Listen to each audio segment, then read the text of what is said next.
Assalamualaikum warahmatullahi wabarakatuh. Kami dari kelompok 1 akan mempresentasikan hasil kerja kelompok kami yang beranggotakan DM Kristiana Michelle Ayu dengan NPM 2351005, Gilbert Perdana Saverius Bruno dengan NPM 2351035, Claudia Wong dengan NPM 2351073 dan Inci Raisya Indra Safitri 2351023, Nashwa Novianti Ramadhani 2351036.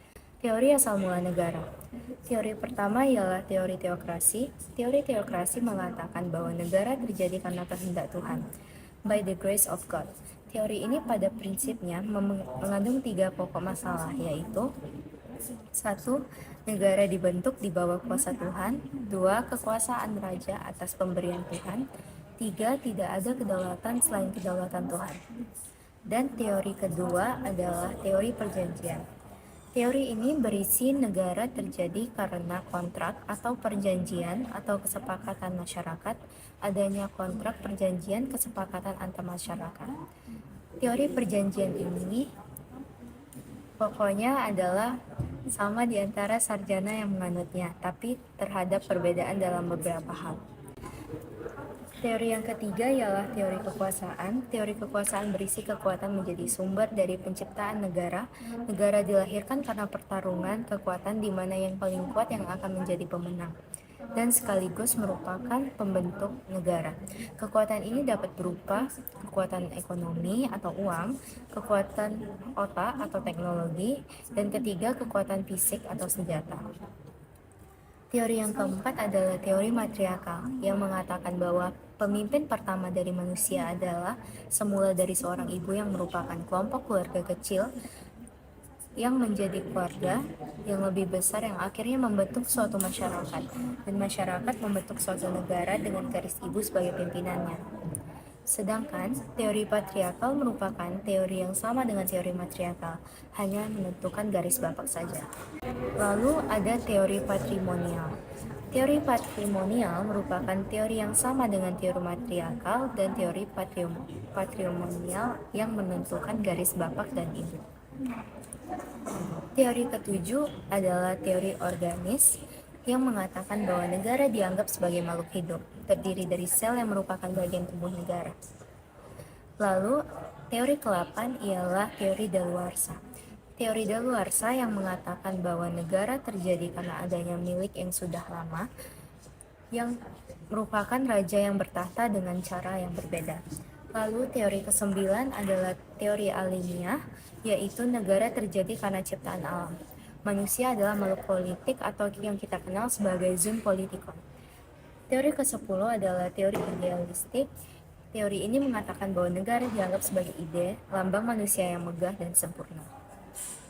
Lalu teori yang terakhir ialah teori historis, yang mengatakan bahwa terdapat perkembangan secara primer, yaitu Gemeinschaft, Gesellschaft, atau titik berat pada unsur rakyat, Reich atau Rechtsstaat, Demokratie. Selain perkembangan secara primer, teori historis juga terdapat perkembangan secara sekunder, yaitu pengakuan de facto dan pengakuan de jure. Menjelaskan tentang bentuk negara. Negara Kristen adalah bentuk negara yang merdeka dan berdaulat, di mana keseluruhan negara dikuasai hanya oleh satu pemerintah pusat saja. Pemerintah pusat juga berwenang mengatur seluruh daerah. Ciri-ciri negara kesatuan yaitu yang pertama, terdiri dari satu kepala negara, yang kedua terdiri dari satu dewan menteri dan dewan perwakilan rakyat, yang ketiga terdiri dari satu konstitusi undang-undang, yang keempat wewenang tertinggi berada di tangan pemerintah pusat. Yang kelima, kedaulatan negara mencakup kedaulatan ke dalam dan keluar.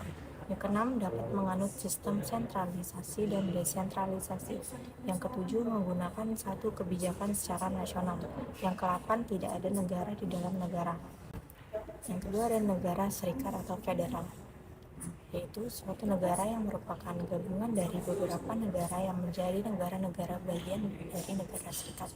Ciri-cirinya yang pertama yaitu mempunyai lebih dari satu kepala, yang kedua memiliki lebih dari satu konstitusi, yang ketiga memiliki lebih dari satu kabinet, yang keempat memiliki lebih dari satu lembaga perwakilan. Contoh negara yang berbentuk serikat seperti Amerika Serikat, India, dan Jerman. Adapun bentuk kenegaraan meliputi bentuk-bentuk negara yang pernah ada antara lain sebagai berikut. A. Serikat negara atau konfederasi adalah perserikatan beberapa negara yang merdeka dan berdaulat penuh baik ke dalam maupun keluar. B. Negara dominion, suatu negara yang tadinya daerah jajahan Inggris yang telah merdeka dan berdaulat yang mengakui Raja Inggris sebagai rajanya sebagai lambang persatuan mereka. C. Negara protectorate, suatu negara yang berada di bawah lindungan negara lain. D. Negara trustee atau perwalian, bentuk negara yang pemerintahnya berada di bawah pengawasan Dewan Perwalian PBB. Tujuan perwalian adalah untuk meningkatkan kemajuan rakyat daerah trustee di bidang politik, ekonomi, sosial, pendidikan, serta perkembangan hak asasi manusia menuju pemerintahan sendiri. E. Negara koloni atau jajahan, bentuk negara yang berada di bawah kekuasaan negara lain, contoh Indonesia sebelum 17 Agustus 1945. F. Negara mandat, bentuk negara bekas jajahan negara-negara yang kalah dalam Perang Dunia I yang diletakkan dalam pemerintahan mandat dari negara-negara menang perang di bawah pengawasan Dewan Mandat Liga Bangsa-Bangsa. G. Negara uni, bentuk gabungan dua negara atau lebih yang dikepalai seorang raja. Ada dua macam uni, yaitu uni personil, uni yang terjadi apabila dua negara yang tergabung secara kebetulan mempunyai kepala negara yang sama. Uni real, uni yang terjadi apabila negara-negara yang tergabung memiliki kelengkapan negara yang sama untuk menyelenggarakan kepentingan bersama yang dibentuk melalui perjanjian. Bentuk pemerintahan yang pertama, yaitu monarki. Monarki atau kerajaan adalah bentuk pemerintahan yang kekuasaannya dipegang oleh seorang raja atau ratu sebagai pemimpin tertinggi suatu negara. Bentuk pemerintahan yang kedua adalah autokrasi. Autokrasi adalah suatu bentuk pemerintahan di mana kekuasaan sosial dan politik tertinggi terkonsentrasi di tangan satu orang, yang kekuasaannya tidak tunduk kepada pengekang hukum eksternal atau mekanisme kendali rakyat yang terregulasi. Bentuk pemerintahan yang ketiga yaitu oligarki. Oligarki merupakan bentuk pemerintahan di mana kekuasaan terletak atau dikendalikan oleh beberapa orang dan juga orang-orang terdekat mereka. Orang-orang ini mungkin dibedakan oleh kaum bangsawan, ikatan keluarga, kekayaan, pendidikan, atau kontrol perusahaan, agama, ataupun militer. Selanjutnya kita masuk bentuk pemerintahan demokrasi. Diambil dari bahasa Yunani, yaitu demos yang berarti rakyat dan kratos yang berarti kekuatan atau kekuasaan. Bentuk pemerintahan demokrasi mengacu pada suatu bentuk pemerintahan di mana rakyat diberikan peran langsung dalam memilih pemimpin mereka. Tujuan utamanya adalah tata kelola melalui perwakilan yang adil, sebuah sistem di mana tidak ada kekuatan atau entinitas tunggal yang dapat melakukan kontrol atau praktik otoritas tanpa ada pengawasan. Selanjutnya yang terakhir ada pemerintahan republik. Kata republik berasal dari istilah Latin yaitu res publica yang secara harfiah berarti masalah publik. Bentuk pemerintahan republik mengacu pada sistem di mana kekuasaan berada di tangan warga negara.